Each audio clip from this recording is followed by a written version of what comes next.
हरिओम। योग शिक्षा के YouTube चैनल पर आप सभी का स्वागत है। आशा करता हूँ आप सभी की तैयारी बहुत अच्छी चल रही होगी, क्योंकि 21 फरवरी से एग्जाम स्टार्ट हो रहे हैं। यह साल आपके लिए बहुत अच्छा है, क्योंकि पिछले 3 साल में 2 बार पेपर हुआ और केवल 2023 में 3 बार पेपर होने जा रहा है। अगर आपने इस नोटिफिकेशन को नहीं देखा है तो इसको देख लीजिए। सबसे पहले जो अभी एग्जाम होंगे ना, दिसंबर साइकिल वाला, वो आपका 21 फेब से 10 मार्च के बीच में होने जा रहा है। और जो जून में पेपर होने वाला है उसकी डेट आ गई है। अगर आपने नहीं देखा है तो आप यहाँ पे देख सकते हैं, 13 से 22 जून के बीच में एग्जाम होने हैं। तो इससे अच्छा अपॉर्चुनिटी आपके लिए नहीं होगा। जनरली अगर लोगों का एक बार में क्लियर नहीं होता है तो वो फिर छोड़ देते हैं प्रैक्टिस। तो अभी आपको बिल्कुल लगे रहना है, क्योंकि मार्च में होगा, 2 महीने बाद आपके एग्जाम स्टार्ट हो जाएंगे। तो आपको बिल्कुल प्रैक्टिस छोड़नी नहीं है, आपको टेस्ट देते रहना है। अगर आप हमारा मॉक टेस्ट परचेज करना चाहते हैं 15 जनवरी से आप पहले परचेज कर लें, नहीं तो बाद में मे भी शायद प्राइस इंक्रीज हो जाए। 2 क्विज हमने कर लिए, आज हमारा तीसरा क्विज का वीडियो है। चलिए वीडियो को स्टार्ट करते हैं। अगर आप इस क्विज में 8, 9, 10 स्कोर करते हैं तो आपके जेआरएफ की चांसेस बनती है। अगर आप 5, 6, 7 स्कोर करते हैं तो आपका मान के चलिए नेट क्लियर हो जाएगा ना। तो आइए हम लोग क्वेश्चन को देखते हैं। आप अपना स्कोर हमें कमेंट में जरूर बताएं। आइए पहले क्वेश्चन को देखते हैं। पहला क्वेश्चन क्या कह रहा, योग कुंडल उपनिषद कृष्ण यजुर्वेद परंपरा से है। योग कुंडल उपनिषद में कुल 2 अध्याय की चर्चा है। और तीसरा, खेचरी की चर्चा केवल दूसरे अध्याय में मिलती है। जैसा कि आपको मालूम होगा कि योग कुंडल उपनिषद कृष्ण यजुर्वेद से है, बिल्कुल ठीक है। योग कुंडल उपनिषद में कुल 2 नहीं, कुल 3 अध्याय हैं, जिसमें कि पहला मिताहार है, दूसरा आसन और तीसरा शक्तिशालिनी। ये 3 अध्याय हैं। आपको सीक्वेंस में भी याद रहना चाहिए ना।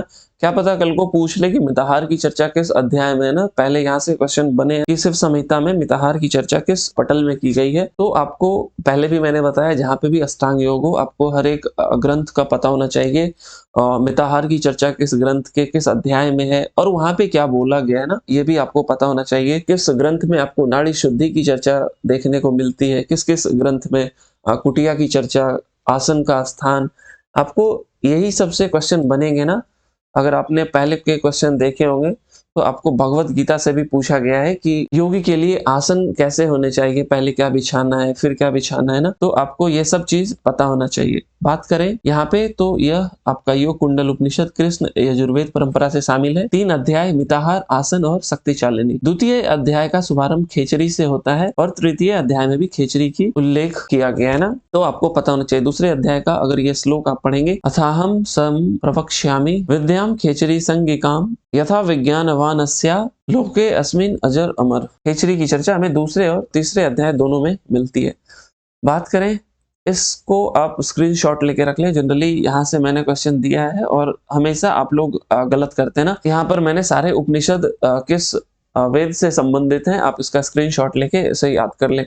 लोगों को ब्रह्म विद्या वाले उपनिषद किस वेद से संबंधित हैं वो याद रहते हैं, लेकिन योगोपनिषद के बारे में काफी कंफ्यूजन रहती है। योगराज उपनिषद की चर्चा हमें कहीं देखने को किसी वेद से नहीं मिलती है, इसलिए इतना ये इंपॉर्टेंट नहीं है, लेकिन बाकी आपको ये साथ के साथ याद होने चाहिए। अगले क्वेश्चन की ओर चलते हैं। अगला क्वेश्चन है हमारा, योगराज उपनिषद में ब्रह्मा और विष्णु के संवाद की चर्चा मिलती है।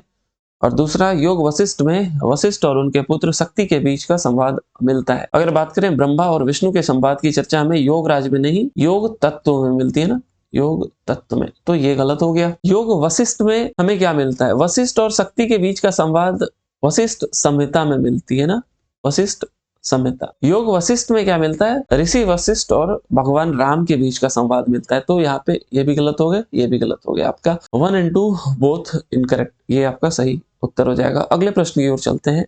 अगला प्रश्न है आपका, which of the following bone exist in pair. आपको मालूम होना चाहिए 8 क्रेनियल बोन होते हैं ना। बात करें frontal, temporal, parietal, occipital, ethmoid और स्फेनोइड। 2 कौन होते हैं, टेम्पोरल और पैराइटल। बाकी सब आपका एक एक एक होता है ना। टेम्पोरल और पैराइटल, टेम्पोरल, पैराइटल 2 और 3। इस इमेज को आप देख लें। ये आपके कान के पास अगर आप हाथ रखिएगा ना तो एक इधर होता है और एक ठीक दूसरी साइड, और एक ये पैराइटल इधर और उधर। ये फ्रंटल सामने एक होता है, ये ऑक्सीपिटल पीछे एक होता है, ये इथमोइड भी एक होती है और स्फेनोइड भी एक होती है। स्फेनोइड आपका बिल्कुल कवर होता है अंदर से लेके बाहर तक बटरफ्लाई स्ट्रक्चर होती है ना स्फेनोइड बोन की। आशा करते हैं आपने इसका जवाब दे दिया होगा। यह काफी इजी क्वेश्चंस थे, इनफैक्ट ऊपर वाले भी इजी थे तीनों। आगे अगले प्रश्न की ओर चलते हैं। ऋग्वेद में 1028 सूक्त हैं। इन सूक्तों का संकलन कहाँ मिलता है? यहाँ पे बहुत लोगों के अगर कॉन्सेप्ट क्लियर नहीं होंगे तो आपको काफी दिक्कत होगी। बात करें, 4 होते हैं ना, संहिता, ब्राह्मण, आरण्यक और उपनिषद। ध्यान से इसको समझिएगा।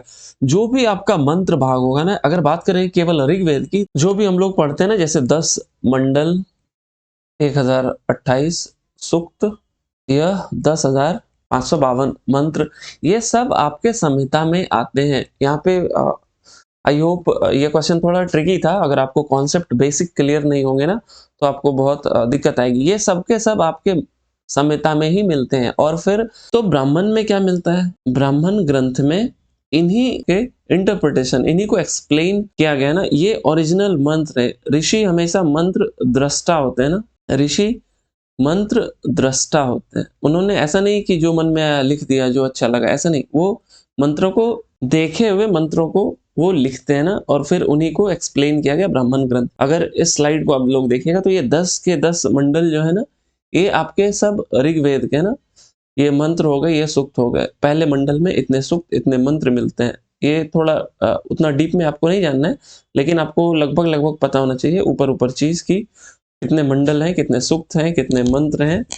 तो ये क्वेश्चन थोड़ा सा ट्रिकी था, तो इसका होगा क्या, केवल संहिता भाग में मिलते हैं। इसलिए यहाँ से एक क्वेश्चन आया था ना कि मंत्र भाग को हम लोग क्या बोलते हैं। अगर आपने लास्ट ईयर के क्वेश्चंस देखे होंगे तो मंत्र भाग को हम लोग संहिता बोलते हैं। आई होप क्लियर हो गया होगा। अगर कोई डाउट है तो आप हमें कमेंट करके बता सकते हैं।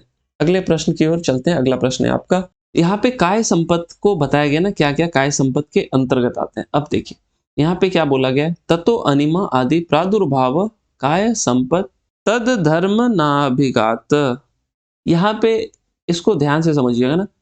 ततो मतलब क्या होता है? उससे, किससे होता है? जब आप इसके पहले वाले श्लोक को देखिएगा ना, आइए एक स्लाइड को देखिए पहले। यहाँ पे बोला ना ततो अनिमा आदि, और ये किससे प्राप्त होगी? जब आपको भूत जय हो जाएगा ना, तो भूत जैसे क्या होगी? आपको अनिमा आदि की प्राप्ति होती है। और फिर काय संपत्ति को यहाँ पे डिफाइन किया गया। मतलब क्या हुआ? ये इसका सही एक्सप्लेनेशन है, ना कि ये इसका सही एक्सप्लेनेशन है। अगर आप योग सूत्र अच्छे से पढ़े होंगे तभी आप इसका जवाब दे पाएंगे, और मैं जो कह रहा हूँ आप वो समझ पाएंगे ना। तो सबसे पहले क्या होगा? आपको भूत जय होगी। भूत जैसे क्या होगी? अनिमा आदि सिद्धि की प्राप्ति होगी, और काय संपत्ति की प्राप्ति होगी। और काय संपत्ति क्या है? रूप, लावण्य, बल, वज्र, ये 4 काय संपत्ति है। तो ये इसका एक्सप्लेनेशन है ना। इसमें देखिए, 2 is not the correct explanation of 1, 1 is the correct explanation of 2। तो 1 is the correct explanation of 2, 1 is the correct explanation of 2 and 1 is the correct explanation 2। अब देखिए, योग चूड़ामणि उपनिषद में महामुद्रा की चर्चा है क्या? जी हाँ, बिल्कुल योग चूड़ामणि उपनिषद में महामुद्रा की चर्चा है। तो आपका सेकंड आंसर हो जाएगा। ये थोड़ा हार्ड क्वेश्चन था, इसको आप लोग अच्छे से देख लीजिएगा। इतने डीप नहीं आएंगे, लेकिन आपको अगर योग सूत्र अच्छे से पढ़े हैं तभी आप इसका जवाब दे पाइएगा। अगले प्रश्न की ओर चलते हैं। अगला प्रश्न है हमारा, स्वामी सत्यानंद सरस्वती द्वारा प्रचलित लघु शंख प्रक्षालन के अभ्यास के दौरान कौन सा आसन प्रयोग में नहीं होता है? अगर बात करें तो 5 आसन का प्रयोग होता है ना, जब हम लोग लघु शंख प्रक्षालन अगर आपने किया होगा तो आपको पता होगा। सबसे पहले ताड़ासन, फिर त्रिएक ताड़ासन, फिर कटी चक्रासन, फिर त्रिएक भुजंगासन, और फिर उद्राकर्षण। तो यहाँ पे भुजंगासन नहीं होता है ना, त्रिएक भुजंगासन होता है और उद्राकर्षण होता है। तो 1 एंड 3 नहीं होगा ना। 1 एंड किसका प्रयोग नहीं होता है पूछा गया, तो 1 एंड 3। पहले यहाँ से क्वेश्चन सीक्वेंस अरेंज करने आते थे ना, तो आपको यह बिल्कुल पता होना चाहिए कि कौन सा आसन करना है और कौन सा आसन नहीं करना है ना। यहाँ से क्वेश्चन 3 से 4 बार आया हुआ है, अगर आपने देखे होंगे तो आपको पता चल गया होगा। अगले प्रश्न की ओर चलते हैं। अगला प्रश्न है हमारा, Yoga Nidra relieve pain by releasing 2 brain hormones known as. Pain को रिलीव करने में कौन से 2 हार्मोन्स योग निद्रा के टाइम पे रिलीज होते हैं? अगर आपने योग निद्रा बुक पढ़ी होगी, इस बार काफी डीप क्वेश्चन भी आए थे योग निद्रा से, और इनफैक्ट 2 से 3 क्वेश्चन आए थे ना योग निद्रा से। अगर आपने योग निद्रा की बुक ये नहीं पढ़ी होगी तो आपके लिए बहुत मुश्किल हो जाएगा। आइए इस लाइन को पढ़ते हैं ना।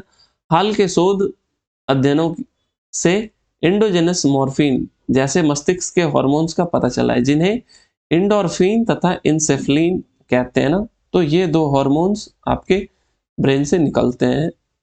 जब मनुष्य अत्यधिक तनाव या अथवा लंबे समय तक दर्द से पीड़ित रहता है, तब पीयूष ग्रंथि से ये तत्व बाहर आते हैं। संपूर्ण केंद्रीय तंत्रिका तंत्र का सहारा देने और चारों तरफ पाए जाने वाले सेरेब्रोस्पाइनल फ्लूइड में मिल जाते हैं। तो दो हार्मोन कौन कौन से हो गए? एंडोर्फिन और एंसेफ्लिन। ये इस बार का क्वेश्चन आया हुआ था ना, 2022 में ये क्वेश्चन आए थे, जो पेपर आपका 9 जुलाई को हुआ था ना। एंडोर्फिन और इंसेफ्लिन, सी और ई आपका सही उत्तर हो जाएगा। अगले प्रश्न की ओर चलते हैं। अगला प्रश्न है आपका, which of the following is soluble in water. देखिए ये 4 बार आया हुआ क्वेश्चन है। आपने कैसे इसको देखा होगा कि A B C D E ए कौन कौन से वाटर सॉल्युबल है आपको मालूम है ना। आपको एक ट्रिक बताता हूँ, आप WBC से याद कर लीजिएगा। तो वाटर में कौन कौन सॉल्युबल होगा? बी और सी। तो ये आपका वाटर सॉल्युबल हो गया। ए डी ई के आपका फैट सॉल्युबल हो गया।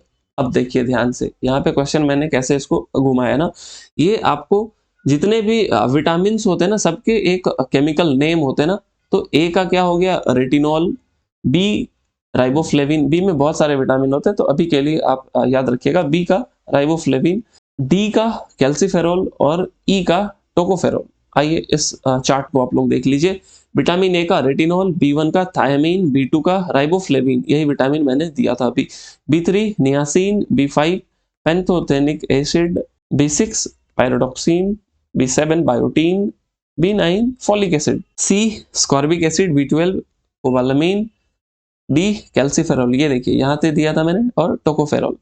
तो ये दे दिया राइबोफ्लेविन और रेटिनॉल। हम लोग जानते हैं ए डी और ई फैट सोलेबल है, तो बी आपका राइबोफ्लेविन। वाटर सोलेबल पूछा गया था ना, तो आपका राइबोफ्लेविन आंसर हो जाएगा। ठीक है ना। तो आपको अब इस तरीके से ABCD नहीं पूछा जाएगा, मे बी अब आपको केमिकल नेम देके पूछ लिया जाए, तो आपको बिल्कुल अलर्ट रहना ना। अगले प्रश्न की ओर चलते हैं। अगला प्रश्न है आपको, anti diuretic hormones also called. ये बहुत इजी क्वेश्चन तो नहीं बोलेंगे, मीडियम था ना। ये वैसोप्रेसिन होगा ना, वैसोप्रेसिन। ये क्या करता है बेसिकली, जब आपके बॉडी से पानी ज्यादा निकलने लगता है ना, तो एंटी डायूरेटिक हार्मोन क्या करता है, ये आपके पिट्यूटरी से रिलीज होते हैं और फिर बॉडी में वाटर के रीएब्जॉर्बेशन को एक्टिव कर देता है। तो फिर क्या होता है कि ये कैसे करेगा, ये वैसोप्रेसिन मतलब आपके वेसल को प्रेस कर देगा। तो जिससे क्या होगा, आपके वेसल किसको बोलते हैं? आर्टरी और वेन। जब ये क्या होगा, प्रेस हो जाते हैं ना, तो इसमें क्या होता है, प्रेशर बढ़ जाती है और फिर GFR होता है ना, ग्लोमुलर फिल्ट्रेशन रेट, ये घट जाता है। जिससे क्या होता है, आपके बॉडी से पानी बाहर कम जाती है। इस तरीके से ये हार्मोन्स आपके बॉडी में काम करते हैं। तो एंटी डायूरेटिक का वैसोप्रेसिन हो जाएगा। अगले प्रश्न की ओर चलते हैं। अगला प्रश्न है आपका, वशिष्ठ संहिता में मिताहार की चर्चा किस अध्याय में मिलती है? देखिए यही वशिष्ठ संहिता है जिसमें महर्षि वशिष्ठ और शक्ति के बीच का संवाद मिलता है ना। महर्षि वशिष्ठ और शक्ति के बीच का संवाद, ये इनके पुत्र हैं और इन्हीं में वशिष्ठ में जो पहले क्वेश्चन हमने किया ना, ये वही क्वेश्चन था। वहां पे मैंने योग वशिष्ठ लिखा था। तो मिताहार की चर्चा प्रथम अध्याय में मिलती है। अभी मैंने बताया कि किस ग्रंथ में क्या बोला गया है। अगर बात करें वशिष्ठ संहिता की, तो वशिष्ठ संहिता में देखिए क्या बोला गया है, अष्टोग्रासा मुनेरुक्ता षोडश अरण्यवासिनाम द्वात्रिंशत् गृहस्थस्य यथेष्ट ब्रह्मचारिणा। मतलब मुनि को क्या करना है, 8 ग्रास, 16 ग्रास अरण्यवासी को, 32 ग्रास गृहस्थ को और ब्रह्मचारी को यथेष्ट जितना खा सकते हैं आप मजे से खाइए। हाँ, ये हमारे सारे क्वेश्चंस थे। अगर आपको क्वेश्चंस अच्छे लगे तो लाइक करना नहीं भूलिएगा। अगर आप भी इस क्विज में पार्ट लेना चाहते हैं तो आपके वीडियो के डिस्क्रिप्शन में एक गूगल फॉर्म्स का लिंक होगा, आप उसको फिल कर दें, आपको उस ग्रुप में ऐड कर दिया जाएगा। और हर रात 9 बजे यह क्विज टेलीग्राम ग्रुप में डाला जाता है ना। और अगर आप मॉक टेस्ट पेपर परचेज करना चाहते हैं तो आपको 500 रुपीज पे करने पड़ेंगे टिल 15 जैन। दोस्तों के साथ जरूर शेयर करें ताकि उनको भी ये सब कॉन्सेप्ट क्लियर हो जाए। Thank you. Thanks for watching.